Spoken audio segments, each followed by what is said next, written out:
Halo, selamat pagi teman-teman. Kebetulan hari ini hari Minggu.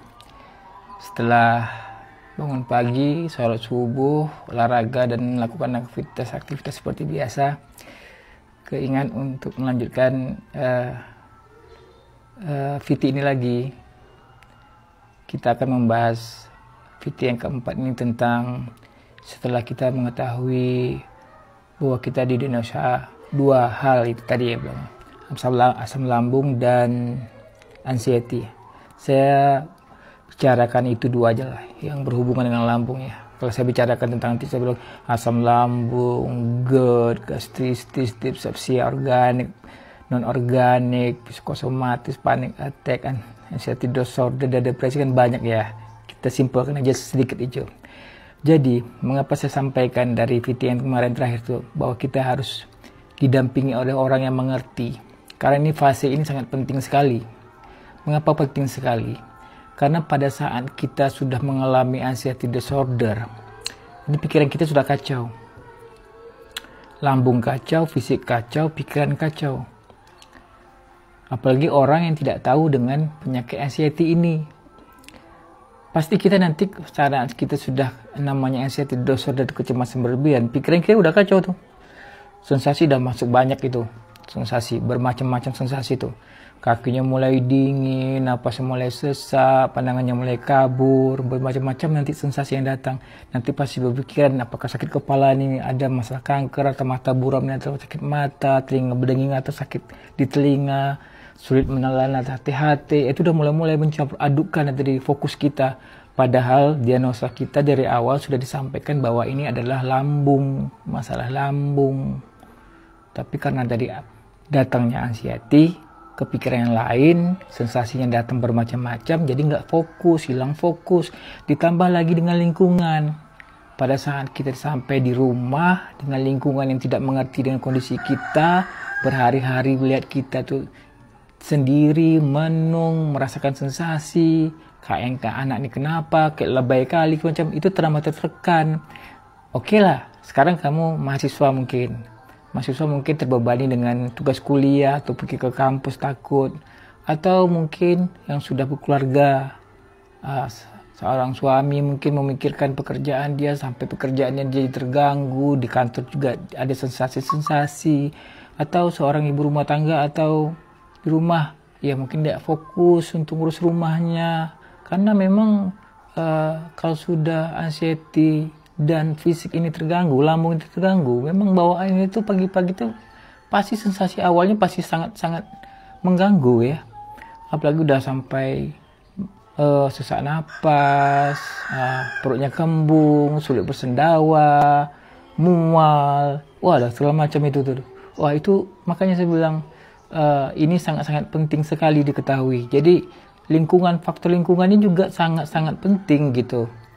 Apabila kita berhari-hari dengan kondisi seperti ini dan ditambah lagi dengan orang-orang yang lingkungan kita toksik yang tidak mengerti dengan penyakit anxiety ini, beban kita makin bertambah.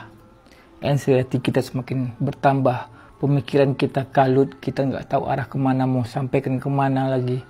Makanya saya sangat prihatin sekali ya, karena orang-orang anxiety disorder ini yang paham dan mengerti apa yang dirasakannya itu hanya orang anxiety. Siapapun itu, dokter manapun sekalipun, siapapun dia, kalau dia belum pernah merasakan namanya anxiety, dia nggak akan pernah mengerti. Memang dia tahu, mungkin dia pernah menangani pasiennya begini, tapi merasakannya itu hanya orang-orang anxiety saja yang paham gimana rasanya. Karena sulit diungkapkan gitu.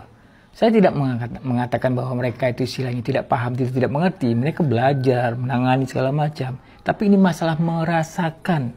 Karena setiap pribadi masing-masing orang, kita, itu punya sifat yang berbeda-beda. Ada yang tipe melankolis, apalagi yang ya gimana, ada 4 tipe manusia kan, ada yang introvert, ada yang introvert, macam-macam itu karakter orang yang berbeda-beda juga gitu. Makanya saya tekankan untuk tahap awal tuh diagnosa sudah tahu, kemudian faktor lingkungan, tekankan dengan lingkungan, kasih tahu dengan keluarga atau kasih tahu dengan pasangan bahwa kondisi saya seperti ini, tolong bantu saya dengarkan saya.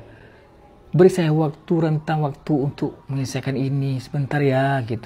Kalau kita didesak, itu kalut pikiran, gas lambung, pH lambung tuh naik, sakit lagi kan begitu kan.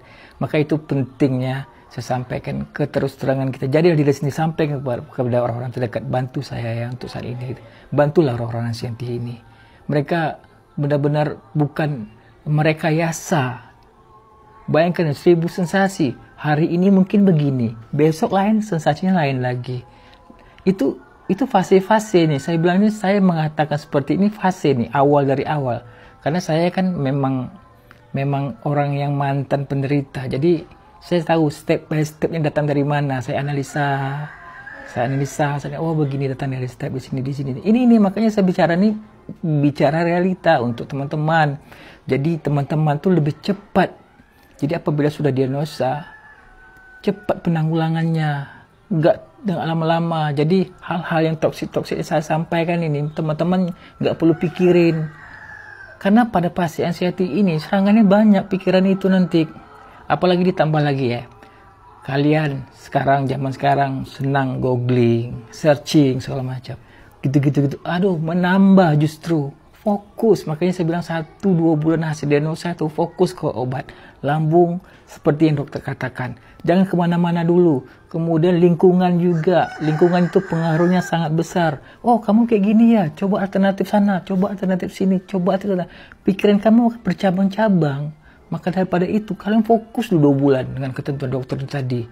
Nanti setelah 2 bulan fokus, 2 bulan ke arah situ, baru mencoba hal lain. Saya nggak melarang mencoba alternatif, banyak sih gitu. Kita zaman sekarang teknologi tinggi, orang nyampaikan, oh mungkin anak tuh coba di sana, coba di sini bu, coba di sana bu, coba. Jadi kita pergi ke sana, pergi sini, gagal hasilnya. Jadi capek, nanti lelah lama-lama hati itu lelah, gimana nggak sembuh juga, gini nggak ada perubahan, gini nggak seperti itu caranya. Makanya habis diagnosa, pasti kenyataannya itu yang diagnosa 2 tadi, anxiety dan lambung itu tadi, fokus. Jangan pikir ke arah mana-mana. Kemudian lingkungan, pastikan sampaikan, tolong bantu aku ya. Atau istirahat dulu sebentar, kurangi aktivitas, fokus untuk menyelesaikan itu. Jaga makan, jaga pola, segala macam itu. Jaga gitu. Fokus ke situ, jangan meraba kemana-mana. Jangan searching dulu. 2 bulan tuh awal pertamanya. Pastikan itu, jangan terpengaruh dengan usulan ini, itu, obat ini, obat itu, kan gini, kan gitu. Karena udah masuk anxiety disorder, kecemasan berlebihan itu, pikiran itu udah bercabang-cabang. Sensasinya bakalan banyak gitu. Hari-hari itu bakalan ada aja. Ada yang mata, besok ada yang kakinya dingin pagi-pagi, bangun tidur nggak fresh gitu, gimana. Itu memang udah sepaket gitu. Jadi untuk itu makanya saya sampaikan fokus hasil diagnosa itu tadi 2 bulan pertama, fokus kalau memang itu diagnosa dokter. Fokus 2 bulan tuh. Kemudian saya sampaikan juga lingkungan juga pengaruh. Karena fase ini mempengaruhi. Apabila lingkungan kalian toksik, kalian makin akan terpojok, semakin dalam. Kemudian kalian searching atau apa segala macam, cari-cari gini-gini penyakit semakin dalam. Dan itu jangan sampai terjadi. Semakin dalam Anda menelusurinya, semakin tersimpan di alam bawah sadar Anda, semakin sulit anxiety akan lepas.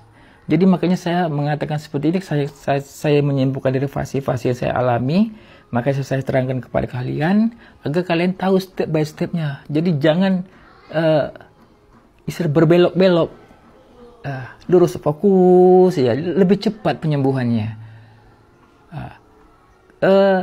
Itu dulu, itu yang paling penting. Besok PT selanjutnya saya akan berikan obat. Bukan obat sih sebenarnya. Trik yang paling penting dalam menangani anxiety disorder dan GERD ini. Mudah sebenarnya, mudah. Saya yakin kalau kalian benar-benar melakukannya, pasti kalian cepat sembuh. Cepat sembuh arti kata begini ya. Tapi jangan istilahnya kalian langgar pantang-pantangnya. Kalau tetap kalian langgar pantang-pantangnya, akan kembali seperti semula lagi gitu. Untuk itu dulu ya. Berikutnya nanti saya sambung lagi ke kelanjutannya.